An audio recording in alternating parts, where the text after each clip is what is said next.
რაოდენობრივი მსჯელობა პირველი ვარიანტი 2025 სამაგისტრო უნარები. ნომერი 1.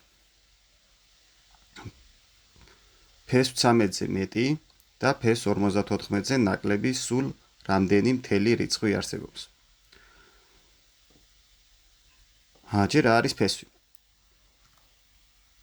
ფესვი არის კვადრატის შებრუნებული სიდიდე.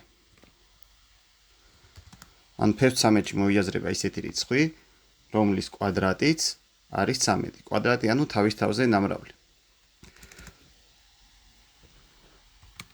ფეს 54-ში ანალოგიურად ვეძებთ ისეთ რიცხვს, რომელიც კვადრატიც 54-ზე ნაკლები იქნება. დავიწყოთ, ჩამოვწეროთ რიცხვის კვადრატები. 1-ის კვადრატი. 1-ის კვადრატი უდრის 1-ს, ანუ 1 რო გავამრავლოთ თავის თავზე არის 1. 2-ის კვადრატი 2 რო გავამრავლოთ თავის თავზე, ანუ 2 × 2 არის 4. 3-ის კვადრატი ანუ 3 რო გავამრავლოთ თავის თავზე, 3 × 3 არის 9. დავაკვირდეთ ახლა ამ რიცხვებს. 1, 4 და 9.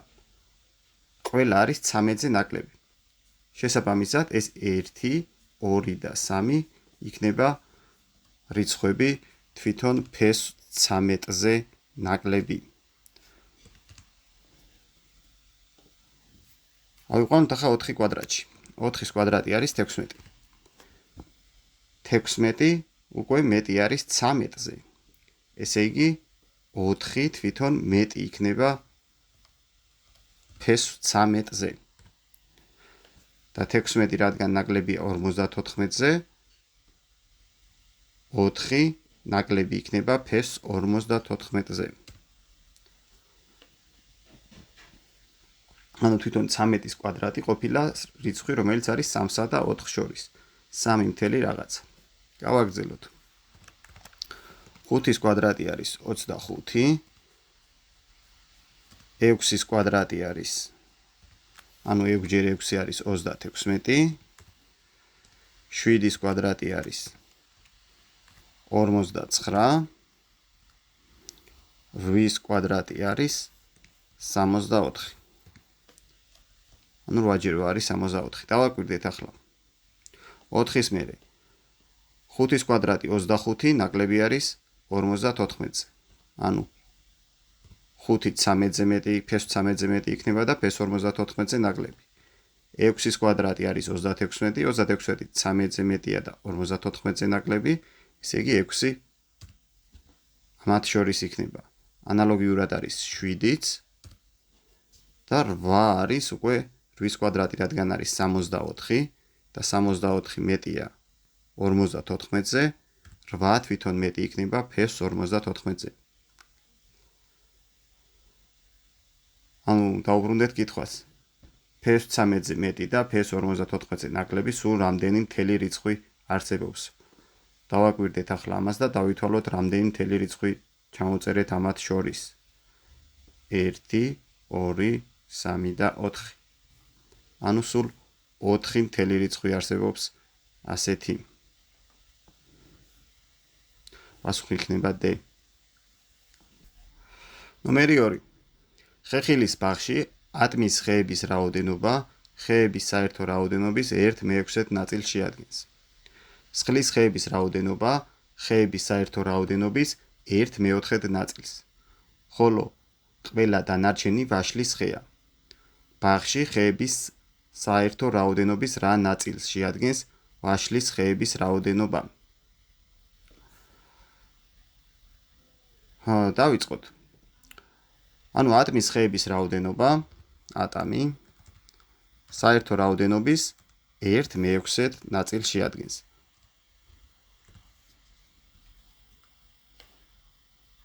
სხლის ხეების რაოდენობა 1/4-ს. სხალი ყოფილა 1/4.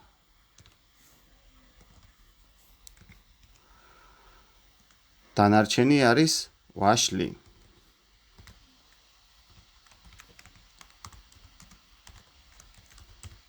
და გვაინტერესებს ვაშლის ხეების რაოდენობა რა ნაწილი არის. ანუ ჯამში სულ უნდა იყოს 1/10. ანუ 1/10 გვაქვს დაყოფილი 1/6 არის ატამი, 1/4 არის მსხალი. ვაშლის ხეების რაოდენობა რო გავიგოთ, 1-ს უნდა გამოვაკლოთ 1/6-ისა და 1/4-ის ჯამი. შევკრიბოთ. ანუ 1/6 პლუს 1/4. ოდრის. როგორ შევკრიბოთ ახლა ეს? 2 წილადი. უნდა მოვძებნოთ ნიშნულების უმცირესი საერთო ჯერადი. ანუ ისეთი რიცხვი, რომელიც 6-ზეც და 12-ზეც იყოფა.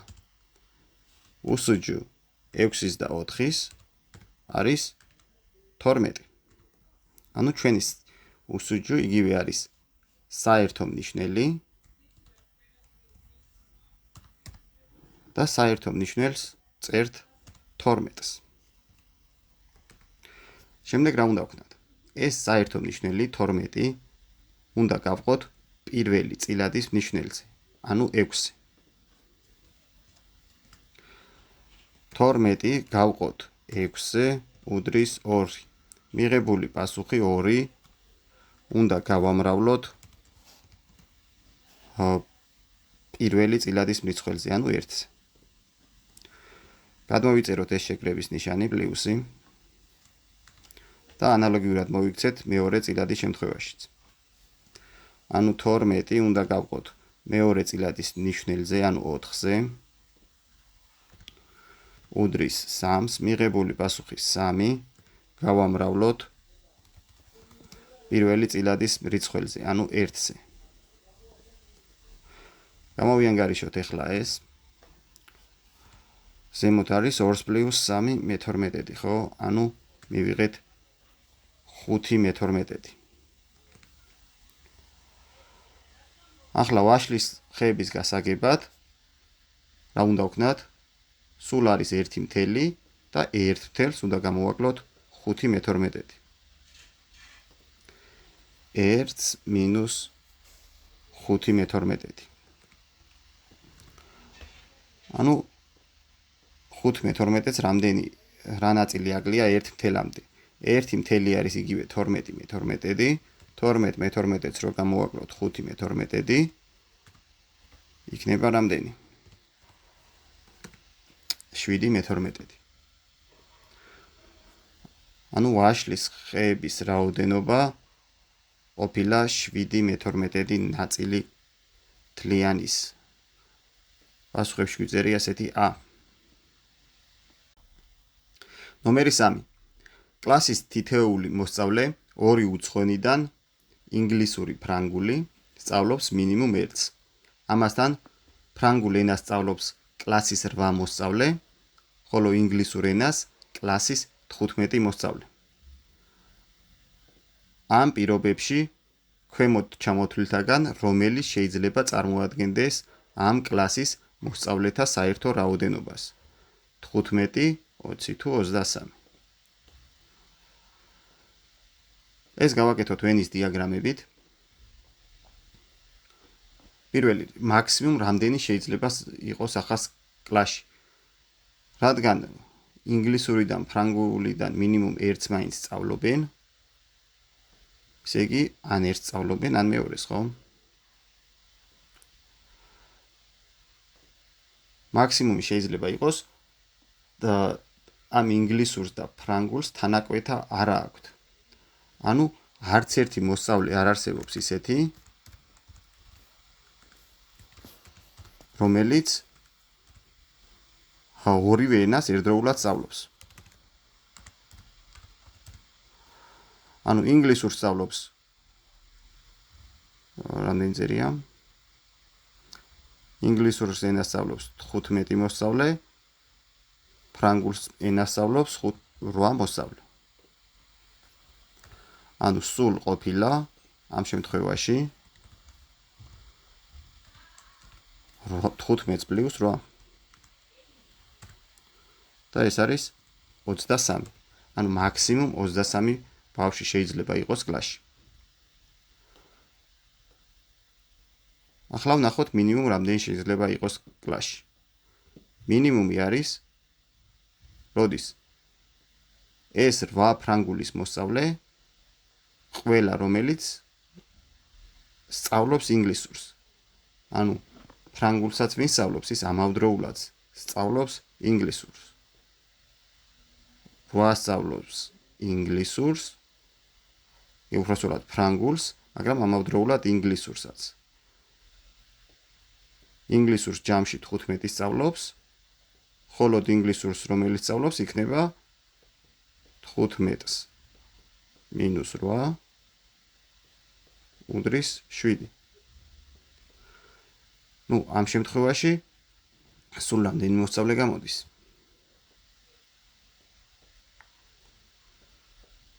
სულ გამოდის 15. ანუ 15 მოსწავლეა კლასში, რომელიც ინგლისურს სწავლობს, ხოლო ამ 15 მოსწავლეებში 8 მოსწავლე ისეთია, რომელიც ამავდროულად ფრანგულსაც სწავლობს. ანუ მინიმუმ შეიძლება იყოს 15. ახლა 15-სა და 23 შორის სხვა ნებისმიერი რიცხვის მიღება შეგვიძლია. როგორ შეგვიძლია მიღება? ინგლისური, ფრანგული და მათი თანაკვეთა, ხო?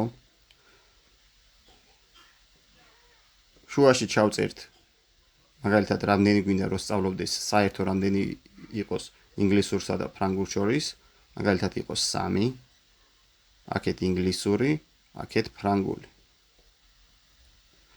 ინგლისურს სწავლობს 15 მოსწავლე, ხო? ამიტომ მარტო ინგლისურს ისწავლის 15 მინუს 3. 15 მინუს 3 არის 12. ანუ მხოლოდ ინგლისურს 12 მოსწავლე სწავლობს, ხოლო ფრანგულს რამდენი მოსწავლე ისწავლის? ფრანგულს სწავლობს სულ 8 მოსწავლე. ხო, ესე იგი 8-ს უნდა გამოვაკლოთ 3. ანუ ისეთები, რომელიც ინგლისურსაც სწავლობენ. 8 მინუს 3 არის 5. ანუ მხოლოდ ფრანგულს ამ შემთხვევაში სწავლობს 5 მოსწავლე. თუ ინგლისურს და ფრანგულს ერთდროულად 3 მოსწავლე სწავლობს. ამ შემთხვევაში სულ რამდენი გამოდის? სულ გამოდის ამათი ჯამი.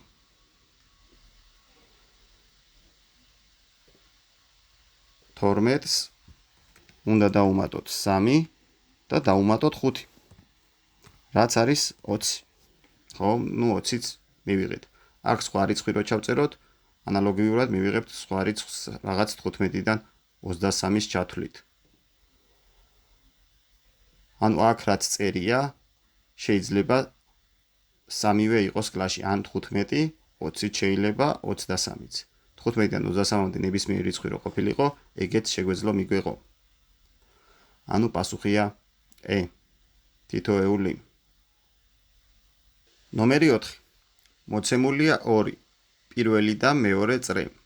ცნობილია, რომ პირველი წრის ფართობი 1 დეციმეტ კვადრატის ტოლია, მეორე წრის რადიუსი 2.1 ჯერ მეტია პირველი წრის რადიუსი.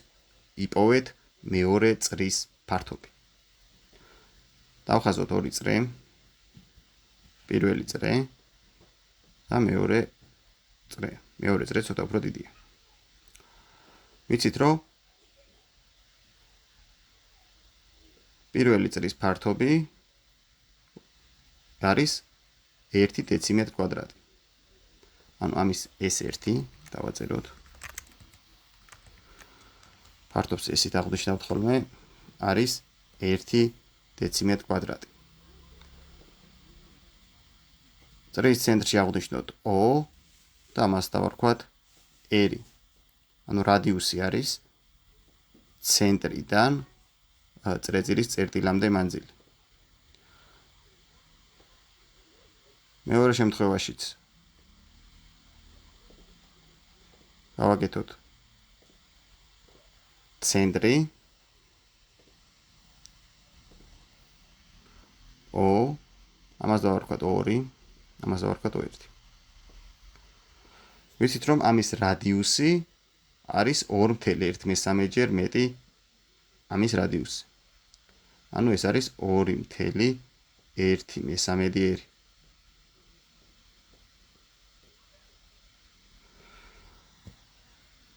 როგორ გამოითვლება ახლა წრის ფართობი?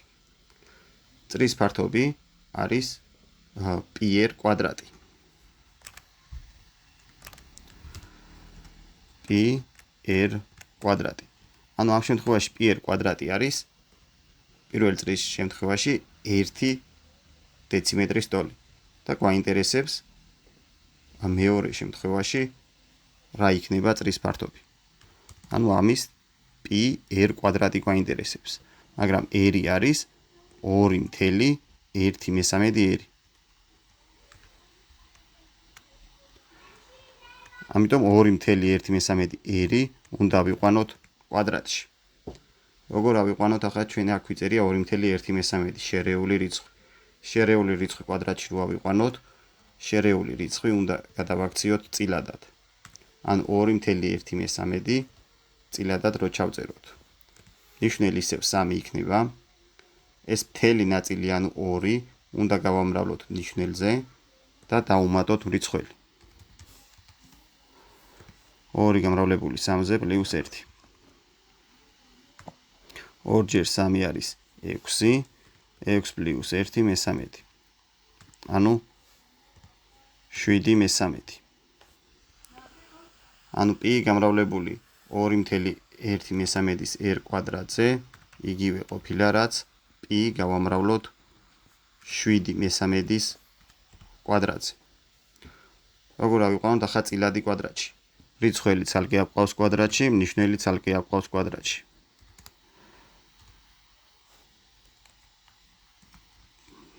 ანუ 7-ის კვადრატი რიცხველში, 3-ის კვადრატი ნიშნელში. და ეს ყველაფერი გამრავლებული კიდე r კვადრატზე.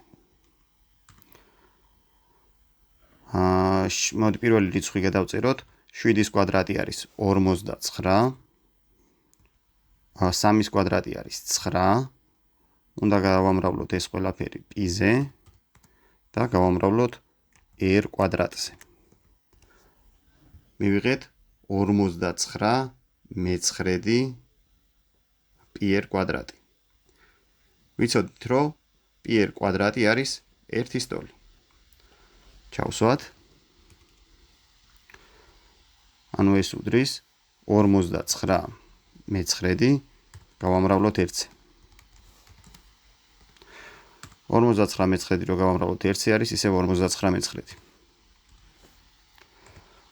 ახლა აქედან უნდა გამოვყოთ მთელი ნაწილი. ანუ უნდა გადავაქციოთ შერეულ რიცხვად. გვიწერია წილადად, ანუ არაწესიერ წილადად და უნდა გადავაკეთოთ ასე შერეულ რიცხვად. ამისათვის 49 უნდა გავყოთ 9-ზე. ნაშთიანი გაყოფით. 49-ში 9 მოთავსდება 5 ჯერ. 5 ჯერ 9 არის 45. 49-ს გამოკლებული 45 არის 4. ანუ მივიღეთ 5 და ნაშთი 4. როგორ გადავიწეროთ ახლა ეს შერეულ რიცხვად? ეს განაყოფი, ანუ 5 არის მთელი ნაწილი. 5 მთელი ნაწილი გვაქვს. ეს ნაშთი 4 არის მრიცხველში და ნიშნელი იგივე რჩება. ანუ 49/9 არის 5 მთელი და 4/9. ასეთი პასუხი გვიწერია G-ში. ანუ პასუხი G. ნომერი 5. 4 საამქროში ერთი და იმავე ტიპის საავიაციო დეტალები მზადდება. დიაგრამაზე მოცემულია ამ საამქროებში ერთ-ერთი დღის განმავლობაში დამზადებული დეტალების რაოდენობათა თანაფარდობა. რამდენი დეტალით მეტი დამზადდება ამ დღეს ნომერ მეოთხე საამქროში ნომერ მეორე საამქროსთან შედარებით, თუ ცნობილია, რომ ამ დღეს ნომერ 1 საამქროში დამზადდება 12 დეტალით მეტი, ვიდრე ნომერ მესამე საამქროში. ანუ დიაგრამაზე თანაფარდობა გვაქვს მოცემული, რაღაც ეს ერთის ხაზის სიმაღლე გარკვეულ რიცხვს წარმოადგენს. და მაგათი თანაფარდობით აღებულია სვეტოვანი დიაგრამები. ვიცით რომ, ნომერ 1 საამქროში 12 დეტალით მეტი მზადდება, ვიდრე ნომერ 3 საამქროში. დავითვალოთ რა სიმაღლეზეა პირველი. 1, 2, 3, 4, 5. ანუ პირველი სვეტის სიმაღლე არის 5. დავითვალოთ ახლა მესამე სვეტის სიმაღლე. 1, 2. რამდენით მეტი არის პირველი სვეტის სიმაღლე, ვიდრე მეორე სვეტის სიმაღლე. 5-ს უნდა გამოვაკლოთ 2 და ეს არის 3. ანუ 3 ხაზით არის მეტი პირველი სვეტი მეორეზე. ეს 3 ხაზი ყოფილა 12 დეტალი. 3 ხაზი თუ 12 დეტალი არის, ერთი ხაზი რამდენი დეტალი იქნება? ერთი ხაზი იქნება 12 გაყოფილი 3-ზე, ხო? და არის 4 დეტალი. ანუ ერთი ხაზი ყოფილა 4 დეტალის სიმაღლე და ამიტომ პირველი სვეტი მესამე სვეტზე მეტი არის 12 დეტალით. ახლა დავითვალოთ მეორე და მეოთხე სვეტების სიმაღლეები. 1, 2, 3. მეორე სვეტის სიმაღლეა 3, მეოთხე სვეტის 1, 2, 3, 4, 5, 6, 7, 8. რამდენით მეტი არის მეორე სვეტის სიმაღლე პირველი სვეტის სიმაღლეზე?